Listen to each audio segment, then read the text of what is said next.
എൻവി സിനിമാസിന്റെ പുതിയൊരു വീഡിയോയിൽ നമ്മൾ നോക്കാൻ പോകുന്നത് ലാലേട്ടനെ നായകനാക്കി പൃഥ്വിരാജ് സുകുമാരൻ സംവിധാനം ചെയ്ത സിനിമയാണല്ലോ എൽ 2 എമ്പുരാൻ എന്ന സിനിമ ഇപ്പോൾ മലയാള സിനിമയുടെ എല്ലാ റെക്കോർഡുകളും തൂത്തുവാരിക്കൊണ്ടാണല്ലോ ഇപ്പോൾ മുന്നേറിക്കൊണ്ടിരിക്കുന്നത്. ഈ വീഡിയോ കാണുന്ന എല്ലാ കൂട്ടുകാരും തീർച്ചയായിട്ടും ചാനൽ ഒന്ന് സബ്സ്ക്രൈബ് ചെയ്യേണ്ടതാണ്. 13-ാം ദിവസമായ ചൊവ്വാഴ്ച ദിവസത്തെ കേരള പ്രീസെയിൽ കളക്ഷനായിട്ട് സിനിമ ഏകദേശം 58 ലക്ഷം രൂപയാണ് നേടിയിരിക്കുന്നത്.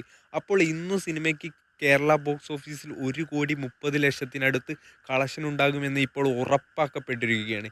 13 ദിവസത്തെ കേരള കളക്ഷനായിട്ട് സിനിമ ഏകദേശം 82ഓളം കോടിയാണ് നേടിയിരിക്കുന്നത്. അതേപോലെ തന്നെ വേൾഡ് വൈഡ് കളക്ഷനായിട്ട് സിനിമ 257, 258 കോടിയാണ് കളക്ഷനായിട്ട് നേടിയിരിക്കുന്നത്. 260 കോടി ലക്ഷ്യമിട്ടാണ് സിനിമ ഇപ്പോൾ മുന്നേറിക്കൊണ്ടിരിക്കുന്നത്. അതേപോലെ തന്നെ മലയാളത്തിൻ്റെ ഇൻഡസ്ട്രി എന്ന നേട്ടത്തിന് തൊട്ടരികിലാണ് ഇപ്പോൾ എൽ 2 എമ്പുരാൻ എന്ന മൂവി. ഇനി വെറും 8 കോടിക്കടുത്ത് മാത്രം മതി സിനിമ മലയാളത്തിൻ്റെ ഇൻഡസ്ട്രി ഹിറ്റായിട്ട് മാറാൻ വേണ്ടി. കാത്തിരിക്കാം നമുക്ക് ആവേശത്തോടെ മലയാള സിനിമയുടെ ഇൻഡസ്ട്രി ഹിറ്റ് അടിക്കുന്ന എൽ 2 എമ്പുരാന് വേണ്ടി.